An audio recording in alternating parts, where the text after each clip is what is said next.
Hey guys, welcome to my YouTube channel today. Oh guys, I'm so excited. I can't thank you guys enough for your massive support for me. Like seriously, I've been posting my link on WhatsApp for days now, and to my greatest surprise, most of you guys really turned up. As of yesterday, I had like practically zero subscribers, and now a total open sum of over 38 subscribers to be precise. Like guys, I'm so happy to you guys, and I know with your massive support we will keep pushing this page to the next level. Thank you guys. After watching this video, please click the subscribe button. I love you guys all.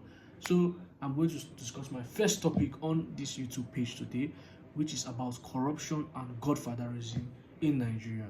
So first of all, I would like to start by defining corruption. What's the definition of corruption? Corruption can simply be defined as the fraudulent or dishonest acts by people who hold positions of power, as the case may be, which could involve bribery, extortion, and high embezzlement of money. You understand the case may be? These major three words, bribery, extortion, and high embezzlement of money. As the case may be, manipulations of people who are under them.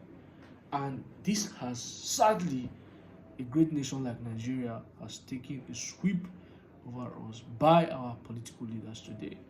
So let's start with like the genesis of corruption and how it starts from the human mind.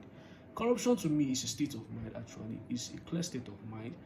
Any human being who wants to be corrupt will be corrupt, and anyone who wants to have a clear conscience will definitely have a clear conscience. It all starts from when you are a kid, a young boy, a teenager. For instance, let me give you a clear instance now. For most of you guys who are familiar with this act, where you see people do this act, or you yourself do this act, they are sent to buy something by either your parents or someone, or your boss, as the case may be. You buy the stuff, you go back, you inflate the price, and you pocket most of this change. That's corruption, as the case may be. There's no act to justify what you did. You're a corrupt person, as a matter of fact. You did it knowingly and intentionally to defraud whoever sent you or whoever gave you the money to do. You defrauded the person intentionally. That is corruption. You had the high knowledge of what you were doing at that particular time. At any moment of time, you would have changed your mind. But no, you did it yourself. You did it, you defrauded that person. Which brings us to the next question. This is how it has really eaten deep to us, because you go almost everywhere in Nigeria today and you see people with this particular mindset, which is actually a scare for me. It's a really big scare for me, because the way these countries are going now, you guys are always looking about these bad leaders. The generation of people now are bad, the leaders are bad. What of the youth growing up? Because most of these guys already have this mentality. That's just the funny aspect of it. I myself, I cannot even vouch for myself to say that if I enter, like if I'm in a high position or a government position now, I won't be corrupt. We can't know our state of mind. We are so unpredictable as human beings, especially in this part of the world. I'm very sorry to say, but it's just the harsh reality of life, and we really have to face it. So, for example, let me give some instances. I actually school in Veritas University. Most of you guys who witnessed what happened in Veritas University or students of Veritas University, you saw when the past SRA, Student Representative Assembly, were called on the account of the Assistant Dean Student Affairs to account for the funds or money which they spent during their regime, why they spent it, and what they used the money for. And most of these were very unaccountable for. Very careless calculations, stuff like that, like to no avail. And it was so embarrassing coming from students of the university. These are people who are already final years, who were planning to graduate and who go to the greater society. Only God knows. Most of these people might even be in a place of power in the next 10 to 12 years. You see them in the high place of power now, and who knows, having this kind of mindset can take it to the larger nation, which really affects us. Most of our leaders who are highly corrupt, stealing, embezzling government funds, building houses in places like California, New York, London, as the case may be, money laundering, as the case may be, it started from their mind beginning, their childhood, their teenage age. As a matter of fact, if you want to be a good person, or if you want to be like a honest and plain person, you have to groom that knowledge. But it's so sad to see majority of people following these corrupt ways and practices, which has really eaten us up in these countries. In a country like Nigeria, you see places where, as big as a country like Nigeria is, funny enough, you guys don't really understand what we are really going through in this country, seriously.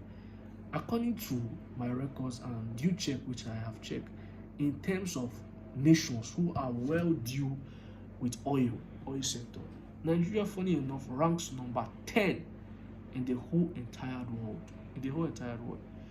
We produce at least 37.7 billion barrels of oil in this country. That's just how the case may be. Like, and it's so surprising how you see people going out to queue for fuel. Like, it's embarrassing. So embarrassing. And to talk of the height of it all is that oil has been discovered in this country for close to over some time now, years ago, and yet we've not even used it to change our nation. Look at countries like the United Arab Emirates, Qatar, as the case may be, Saudi Arabia, which have used their oil to develop their countries. And as a matter of fact, now their gross domestic product is even higher than Nigeria's own. So, like, it's so hard. Most of this money, we don't really know where it's going to. These politicians hoard this money to themselves and lie to us about things which is, I feel, is very stupid reasons. Like, it's so sad, really, guys. Like, I'm feeling very emotional right now. It's so sad. I can't really believe what we are really going through in these countries. Which comes to what I'm trying to tell you guys. Corruption, it starts from now, your childhood, your teenage age, growing up.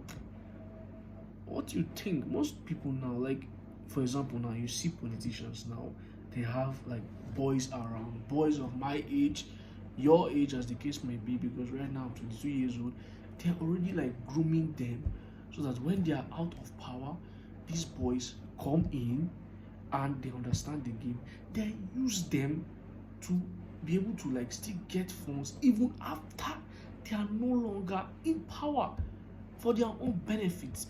How much are you accumulating? Not to round off it that some government people who have high government posts in this country, like the president, past governors, are still paid pensions, but yet you still want to control people. So like, corruption is really, really bad. It has eaten us up so deep in this country, so deep in this country. Which brings me to my next topic: godfatherism. So godfatherism, as the case may be, are like, for example, hidden figures or figures you know but you don't really feel or think they are the ones orchestrating these politicians to either be corrupt or hold them in a particular place of, I don't know how they want to put it, or power or something like that, to be able to squeeze or to their own benefit.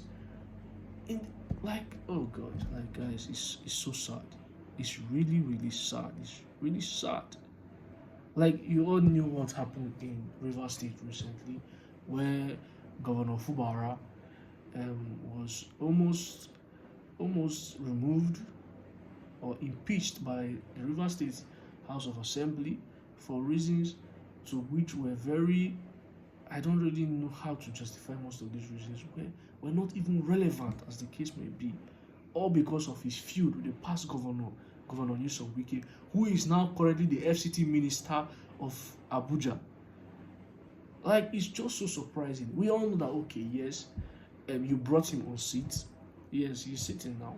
But it doesn't mean you have the right to hold him, control him, to subdue to your will. For Christ's sake, you are in charge of the FCT right now. You've left your state, as the case may be. Your position of power is meant to be in the FCT. You ask to allow someone to be able to rule the state. Most of these things actually confuse these political leaders.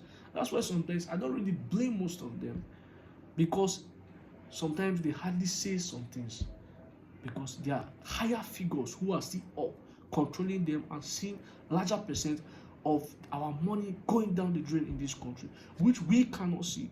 As a matter of fact, now the common man in Nigeria now is totally useless now. Before, when I was growing up, we used to have rich, middle class, poor. Due to the bad state of this government now, they have erased the middle class totally. It's either you are rich or you are poor. That is how the state of this country is right now. prices are going up every day.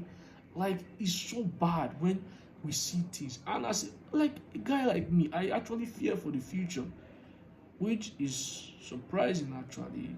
It's really surprising. It's really surprising. So these are topics I just wanted to like share with you today. And I actually feel like we really need to change our mindset. Seriously. We really need to change our mindset. Because it all starts with us. The change starts with us. Minus the fact that the politicians have had higher impact of what we are facing in this country. It really needs to start with us. Because if you are actually defrauding someone, as the case may be, in your respective way, you have no right to judge a politician. And it's just the case because there's no guarantee that if you get into that position of power, you won't be the same. There's no guarantee. So, like guys, this is exactly what I'm going to talk about today. Seriously, it's just the tip of the iceberg of what is going to come up next. So, guys, I urge you guys, please don't be corrupt today. Please, I beg you guys, do not be corrupt. Avoid corruption in any way. Do not cheat anyone. Do not defraud anyone. Please be honest in all your doings to avoid the mistakes these politicians made when they were your age or younger than you, as the case may be. So please, I urge you guys, please. It's like a warning to you. I myself am going to try to change because I know I'm not totally perfect, but I do my best. So thank you guys for watching this today. I am really grateful. Thank you.